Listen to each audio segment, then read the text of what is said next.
Nga 11 omwezi ogw'omusanvu omwaka guno omuyimbi Stacey Mayanja yeegatta ku by'obufuzi n'aweebwa okukulembera ekibiina ki National Peasants Party.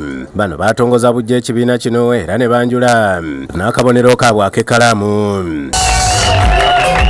Ku lunaku olwo Stacey yakuba ebirayiro ne yeeyamawo okuweereza bannayuganda ng'essira wakuliteeka kusitula embeera z'abakyala, abaana n'abavubuka.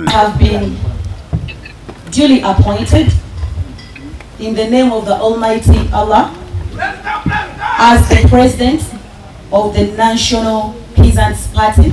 Katinga waise emyezi 3 olukiiko olw'okuntiko olw'ekibiina kino ki National Peasants Party baagobye omuyimbi Stacey ku kifo ky'obwa pulezidenti obw'ekibiina kino nga bamulanga okumenya amateeka g'ekibiina bwe yavaayo n'ayimba ku mukolo gwa President Museveni e Kololo ku Sande.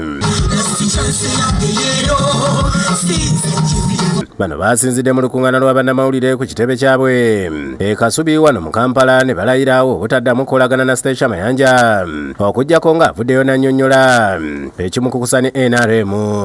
Bano okumugoba baasoose kufulumya kiwandiiko nga 23 omwezi guno nga bamuyita okulabikako mu kakiiko akafuzi ak'ekibiina kino wabula n'akiziimula n'atajja. Ate nga bayita mu ssaabawandiisi w'ekibiina kino Sharif Nambale bayise olukiiko lwa bannamawulire okutegeeza eggwanga nti kyakolagana na Stacey Mayanja ku bigambibwa nti kyeyakola kyali kikontana ne ssemateeka afuga ekibiina kino. Bamemba nga tewali yeetemyemu abakola olukiiko olufuzi basazeewo mwami mukyala Stacey Mayanja agobwe. Nambale ng'asinziira mu lukiiko luno atotodde egimu ku mivuyo Stacey gy'aludde ng'akolawo okulina okugaana okuleeta empapula ez'obuyigirize bwe ssaako n'emivuyo emirala mingi era wano we balangiriridde nti kati ekifo kikalu. Yennyini nga tewali amukase yalangirira nti agenda kuvuganya ku kifo kya Woman Member of Parliament owa Kampala. Twamutuma empapula ez'obuyigirize.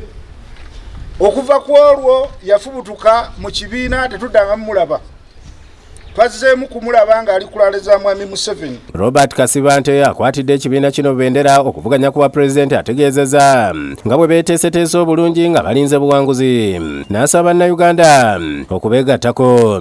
Njagala okubategeeza nti tulirwedde nnyo twetegese bulungi okutambula ne ttiimu eno yonna gye mulaba era nga tubasaba obuwagizi. Ono akowodde bannabusujju gy'agenda okutongoleza kampeyini ze okubanjulira manifesito gy'alina ku lw'ekibiina kye okugendayo mu bungi. Okubuulira ensi n'eggwanga Uganda biki nga ffe abawejjere be tusobola okukola abantu baffe ne balekerawo okubeera abawe. Mu lukiiko luno banjudde Alex Luswa Luwemba nga ssaabakunzi w'ekibiina kyabwe omujja kubanga alina obusobozi. Luwemba alaze byatandikirako era n'akakasawo okuweereza ekibiina kye n'omutima gumu. Brain Soldiers ng'asobola okufuna obwongo obutegeera nti obwakabaka buweebwa ekitiibwa. Brain Soldier ng'asobola okufuna obwongo obutegeera nti abakulu baba baki abakulu baba bakulu. Kasibante oluvannyuma akwasiza Luwemba akabonero k'ekkalaamu okumuyambako okusagula akalulu. Peasants power!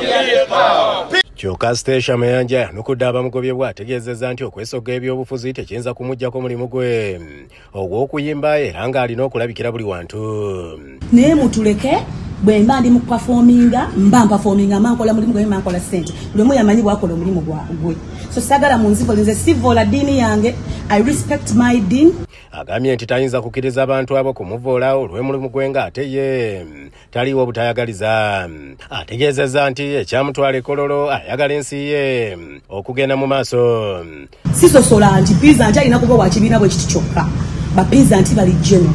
Agambye nti yeewuunya abamugobye kubanga yali alowooza nti bafaanaganya endowooza. Bayawula obukulembeze n'omulimu.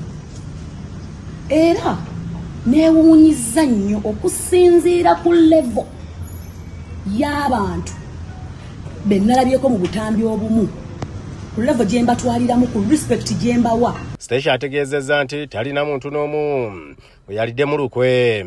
Sirina kye nalidde mu lukwe bannange ate tujjewo ne bino ebyakubeera nti tulowooza nti no politics tuba mu lutalo. Tituli mu lutalo n'ensi esigala yaffe. Bw'ati agambye nti naye yeegobye dda mu kibiina era takyali president wa National Peasant Party. Era tulomwezi 26 September sikyali president wa National Peasant Party. Fatuma Nalubega yakusakidde gule lino ku Lwabukedde TV.